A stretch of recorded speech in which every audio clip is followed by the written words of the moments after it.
Gente, eu não aguentei. Eu tive que parar tudo que eu estou fazendo para gravar este vídeo.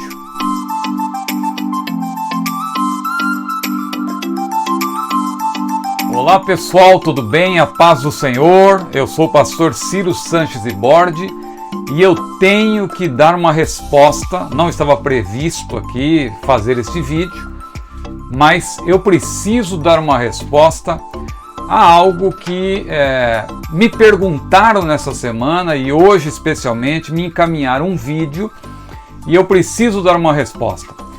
Curta este vídeo, compartilhe se você gostar, claro, né? Se você não gostar também pode deixar aí o seu dislike, não tem problema nenhum. Se você quiser também inscreva-se no meu canal, mas eu preciso aqui dar uma resposta a dois vídeos que eu recebi nessa semana, um deles no Insta, né?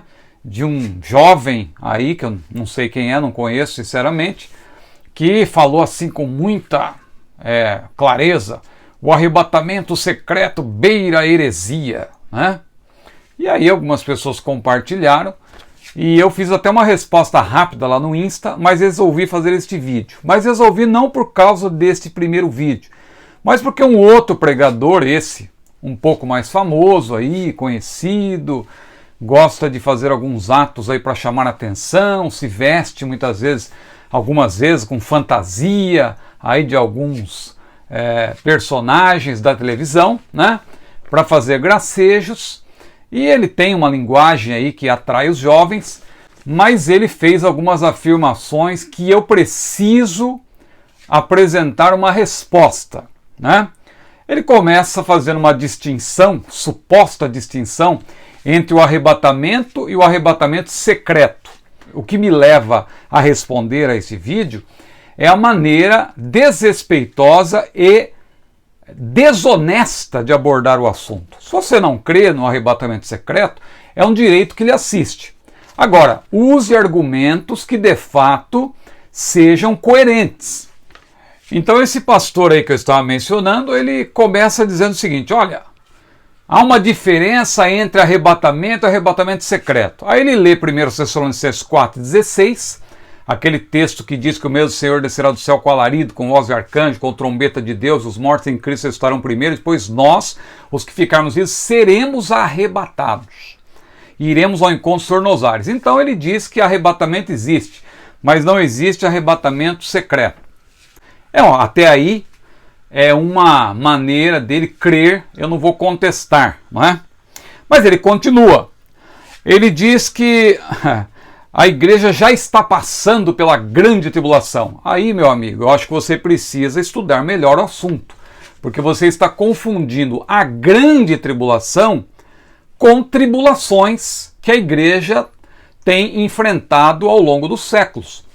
Estude Mateus 24, versículo 15 em diante, que você vai ver que Jesus explicou de maneira clara que haverá um período da história denominado a grande tribulação, né? Além das tribulações que nós enfrentamos dia a dia. Outro ponto que ele menciona, ele diz que a Bíblia não fala nada de arrebatamento secreto. Você não vai encontrar na Bíblia, não sei o que, isso é uma invenção e tal. Bom, eu tenho vídeos aqui, se você quiser estudar, né, tomar tempo com o assunto, pelos quais eu mostro que há textos, como por exemplo Hebreus 9:28, que diz que o Senhor Jesus aparecerá ou será visto na segunda vinda para aqueles que o esperam para a salvação. É claro que salvação aqui é no sentido de glorificação. Então o texto está falando da segunda vinda, mais precisamente do evento desencadeador, o arrebatamento da igreja. Então será visto por aqueles que o esperam para a salvação. Então é secreto nesse sentido, porque o mundo não vai tomar conhecimento. Ah, mas eu não creio dessa forma. Tudo bem, é um direito que lhe assiste. Agora, aí vem o pior. Ele diz que essa ideia de arrebatamento secreto só surgiu em 1830 porque um pregador chamado John Nelson Darby aprendeu com um determinado padre. Veja, essa história que todo mundo já sabe que é uma calúnia. Calúnia. Eu estou dizendo isso de maneira muito clara porque ele é um pregador conhecido e um pregador que se preza não pode reproduzir calúnias. Isso é uma calúnia. Se você tomar tempo com o assunto, vou indicar alguns livros para você não achar que eu estou aqui blefando e falando de mim mesmo. Leia O Arrebatamento, de John Alvor, editora Carisma. Esse livro você precisa ler. Leia esse livro. Leia também a Enciclopédia Popular de Profecia Bíblica, de Tim LaHaye, o teólogo Tim LaHaye. Não embarque também nessa canoa furada de dizer que Tim LaHaye é um autor de ficção. 80% das suas obras são não ficcionais. Tim LaHaye era um teólogo. A ideia que subjaz ali, que está por trás de Deixados para Trás, claro, é teológica. Claro que uma obra ficcional tem elementos ali, tem exagero, é claro, mas a ideia de que a igreja será arrebatada antes do período tribulacional é defendida por teólogos, e essa obra aqui é muito boa. Manual de Escatologia Chamada, de Paul Benoit. Essa aqui também eu indico para você. Estude. E principalmente uma obra extraordinária chamada Quando a Trombeta Soar, que reúne um time de eruditos. Eles vão mostrar para você que essa ideia que você tem de que Darby inventou essa história, não sei o quê, é equivocada. Primeiro porque Darby era um teólogo. Darby não aprendeu com uma menina chamada Margaret MacDonald, de 14 anos, coisa nenhuma.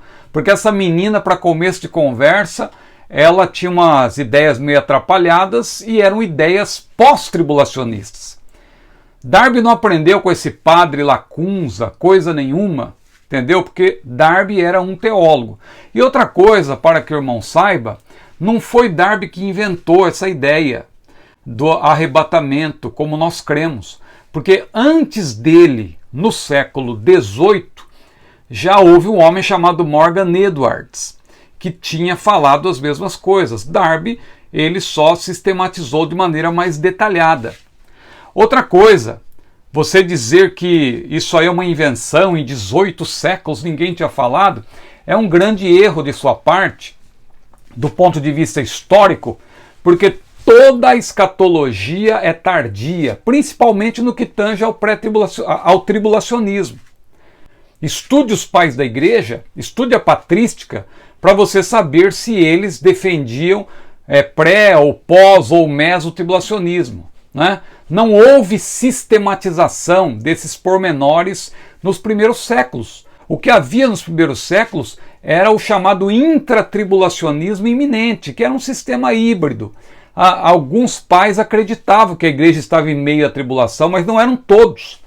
Alguns, como Éfrem, criam no arrebatamento pré-tribulacional. Ou seja, não houve sistematização do tribulacionismo.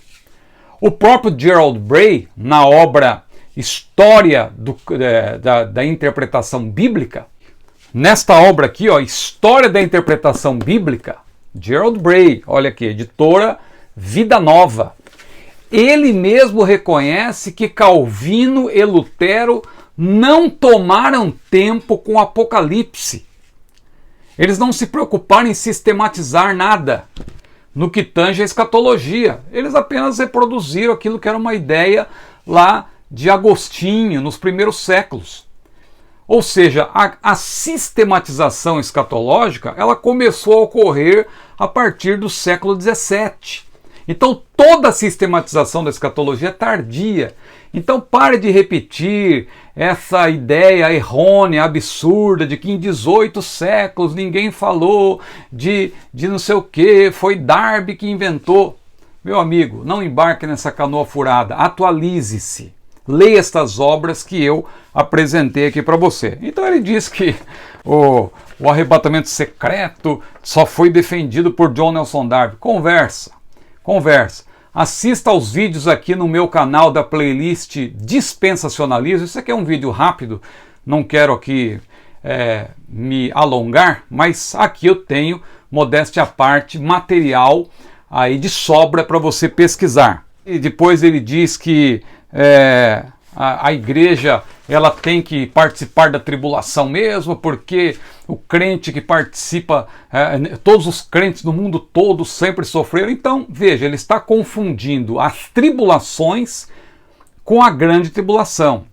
o arrebatamento não é um livramento das tribulações, é um livramento da tribulação, do período tribulacional, aquele período de 7 anos que vai acontecer logo após o arrebatamento da igreja. Jesus foi muito claro lá em Lucas 21 e 36, que nós devemos estar preparados, nós temos que estar vigilantes para que sejamos havidos por dignos de escapar de tudo isso que vai acontecer. 1 Tessalonicenses 1 e 10 também diz que Jesus nos livra da ira futura. O arrebatamento é um livramento e por isso que nós temos que estar vigilantes. Aí ele faz um gracejo no final, é um vídeo rápido, e ele brinca lá no final dizendo que muitos estão esperando uma segunda chance, é muito fácil. Bom, se você quiser achar que é fácil, então leia lá Apocalipse, você vai ver dos cristãos que serão degolados. Será que você quer ser degolado? Não é? Os cristãos, aqueles que vão se converter no período tribulacional, haverá salvação no período tribulacional. Eu tenho aqui também explicação sobre isso na playlist Apocalipse.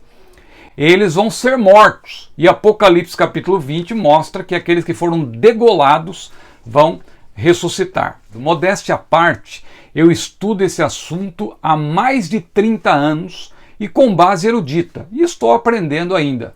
Mas eu fico assim um tanto quanto indignado quando eu vejo as pessoas apresentando esse argumento calunioso de que John Nelson Darby aprendeu com um padre, aprendeu com uma menina de 14 anos e tal, Margaret MacDonald. Olha, quem estudar sobre o assunto vai ver que Darby até conheceu essa menina. Ele foi verificar o que ela dizia. E aquela menina estava com a mente um tanto quanto atrapalhada, ela estava envolvida lá com um movimento pseudo-pentecostal, e ele até refutou, ele considerou aquilo até demoníaco.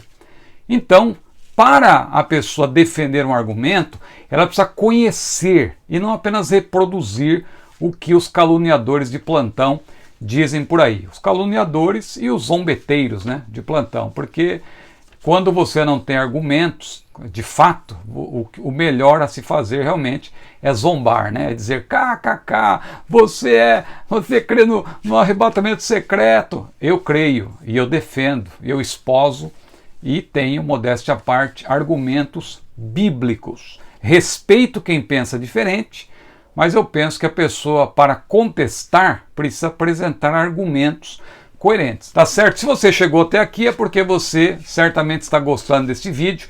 Então, por gentileza, curta, compartilhe, inscreva-se no meu canal e que Deus abençoe a sua vida. É um vídeo rápido, eu quis apenas responder e chamar a atenção para um estudo aí mais cuidadoso, mais detido.